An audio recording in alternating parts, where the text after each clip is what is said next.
So just a reminder, please put your questions in the chat box if you have any.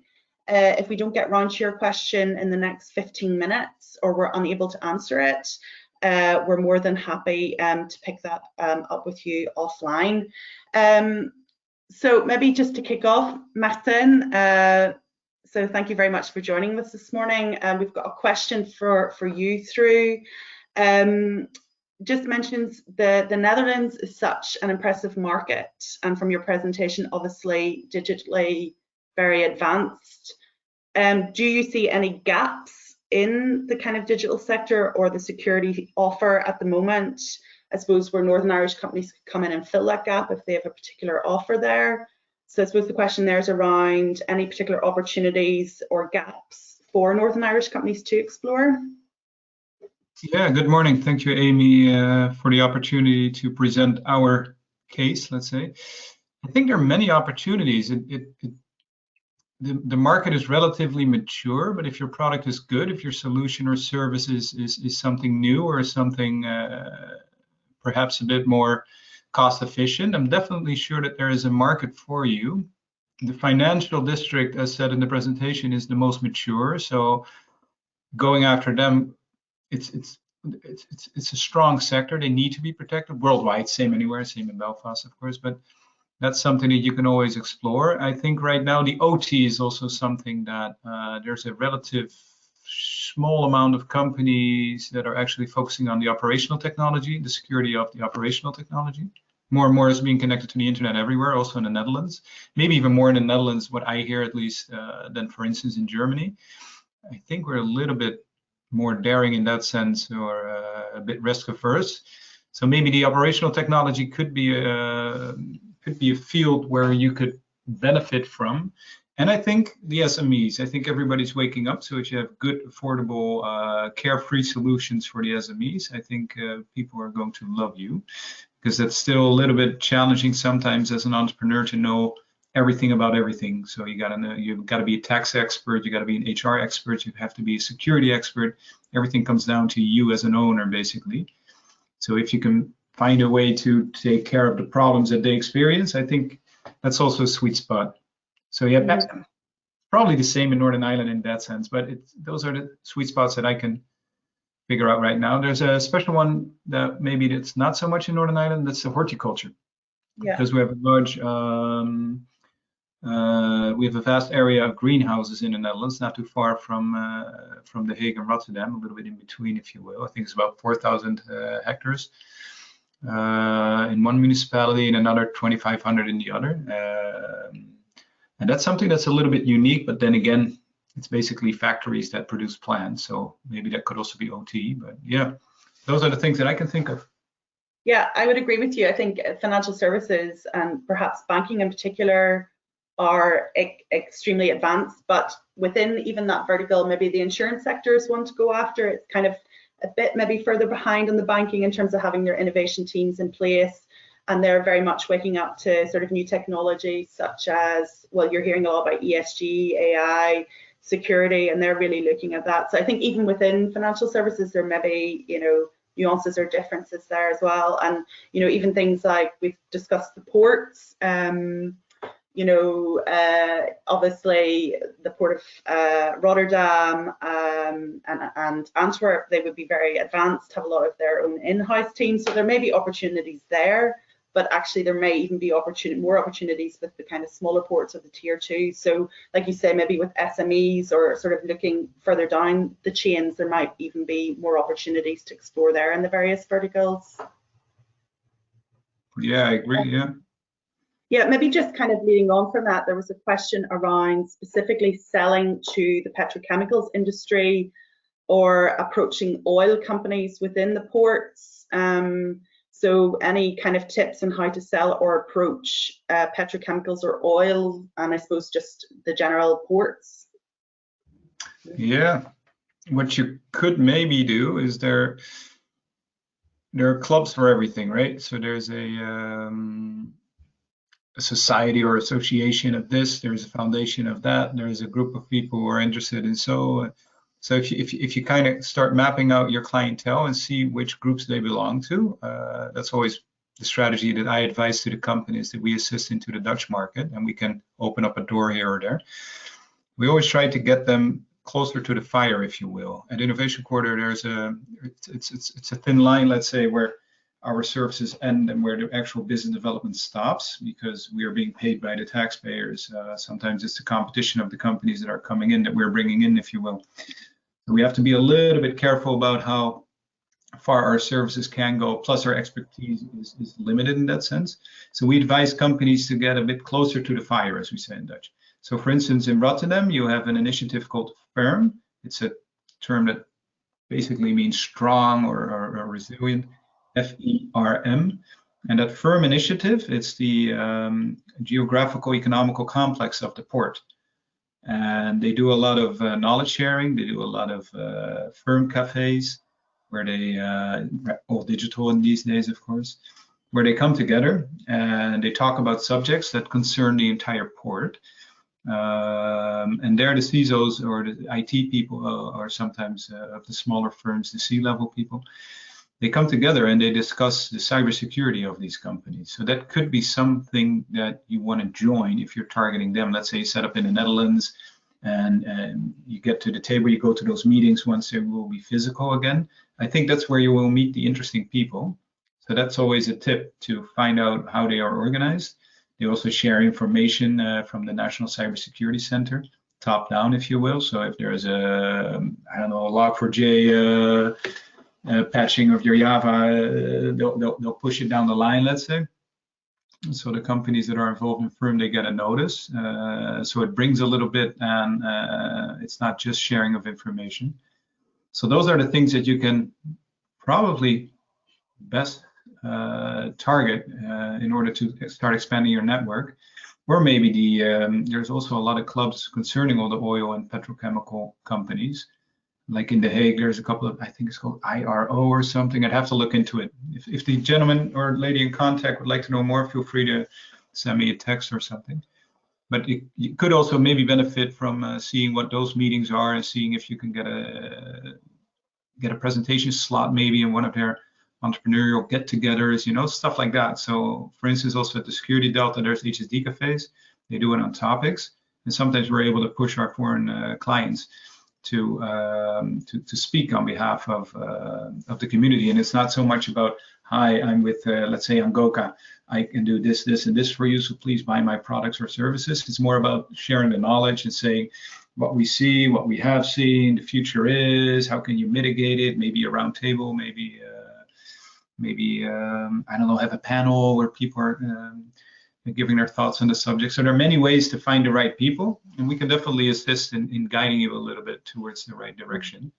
And there's, of course, always the cold calling and the old-fashioned networking, and that sometimes surprisingly works as well. Sometimes you get a direct answer if you're talking about culture. Sometimes people say, sorry, I don't have time for you. But that is what it is. But it's also a way to go forward. Yeah, and we do find the Dutch are fairly open and direct. So when approaching them even cold, you usually do get a response, or you're more likely to get a response maybe from a Dutchman than maybe from another country. But it's quite interesting to say to use platforms to share knowledge and expertise rather than going in with a hard sell as well. So, you know, there are maybe different approaches to use. So that's really helpful. And obviously, don't forget about Invest in I supports. If you're looking at particular verticals, you know, we do have also, we can also contact ports and certain companies on your behalf as well through our trade support. So obviously happy to look at that as well for you. Maybe one for you, Emilian, just to pick up a question around the approach to the 3 Benelux markets. Can this be done simultaneously, or should the markets be approached separately? And are there any key differences that should be noted between Belgium, Netherlands, and Luxembourg? Yeah, okay. Yeah, I mean, it can be tricky for sure. So, I mean, I don't think there's any obviously good universal response for that question. It will depend on what is your strategy, what is your company's product or service, etc. But personally, I don't know if you agree, but I would tend to think that it can be complex to approach all the 3 markets at the same time. So Belgium, Netherlands, and Luxembourg. Obviously, you have the languages differences, you have regulations differences, the tendering process can be different. So if you want to approach all of this at the same time, might be tricky. Also, the maturity of the markets are not always the same depending on your product or service. So you might need to adapt. So I would say if we compare a bit the 3 countries, so the Netherlands, we talked about it a lot today. So it's an obvious good choice. First step, if you're coming from the UK, from Northern Ireland, you want to have your first step into the mainland Europe market. Netherlands is close culturally, they speak good English, etc. We discussed this today. So I think it's a good test market for that reason. Belgium is a bit different, but it's also a good test bed, a good test market because it's so complex in a small space. You have so many differences inside the country of Belgium in terms of languages, etc., that it can be a nice way to test your product or your service before launching it into the rest of Europe. And Luxembourg, so we talked about it a bit less, but it's also a nice test market, really small.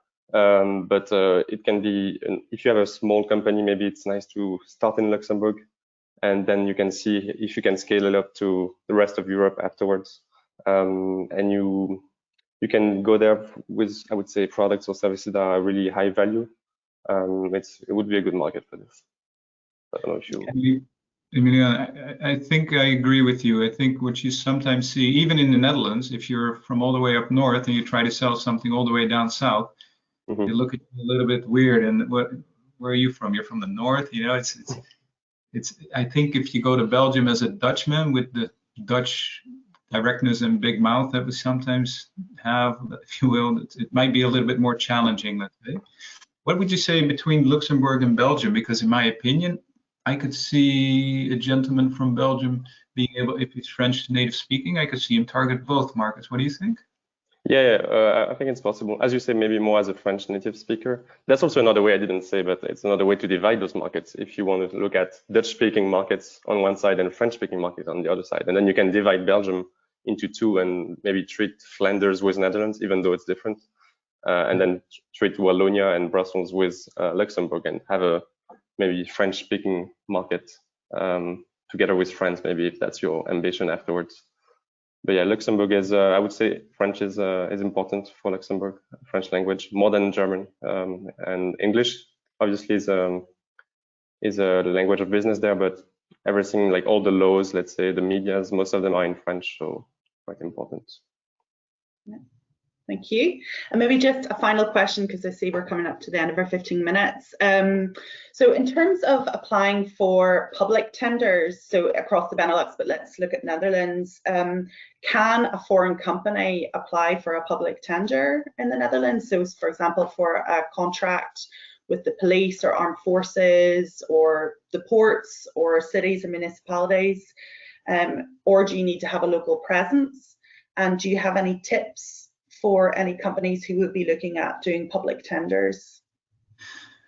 Yeah, I think some of the tenders are, let's say, local, what do you call it, nationally? So national tenders. Sometimes they would request the national companies, but most of them are European. So in that sense, coming from Northern Ireland right now, I would say it might help to have an entity also in the Eurozone.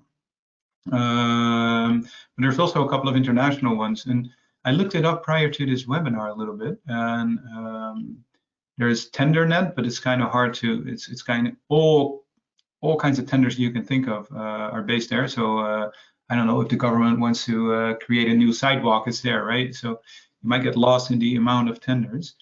And if you subscribe to the Security Deltas newsletter, and you ask someone of your firm or yourself, you take a little bit of discipline to read it. There are most of the calls for presentations, calls for whatever, all the tenders that are out there, they most likely add them, because the foundation of the Security Delta, it's about 15 people. Every day they're working on securing the world and securing the future and making the Netherlands a bit more stronger economically in the field of security. And tenders, they love them, so they always put them in their newsletters and such. So that might be the easiest way. Just subscribe and see if there's any call for this or that. I looked it up on their website, and if you Google it, you can always find a lot of them. SBIR, the IMAC, I don't know, there's so many abbreviations, I sometimes don't even know what they are. But there's a lot of money being pushed towards the community, and if you are smart and you know a little bit how to play the game, let's say, you can most likely benefit from 1 or 2 subsidy streams. That's also a little bit what Angoka did, I think, with strategy-wise. They hired Koen Gijsbers, the former NATO general, and highly connected, a good guy. He knows his way around the Netherlands, and he's also someone that picks up on these tender kind of things, and he says, "Hey guys, we should go after this one. Forget about this one, too complicated. This is the one we're going for." You know, so they hired a seasoned local on the ground, if you will, to actually have a strong presence in the network and hear what they need and want to hear. So those are the 2 strategies I would go for. Subscribe to the newsletter of Security Delta. I think the address is www.securitydelta.nl. If it doesn't work, send me a text. I'll send you the right link.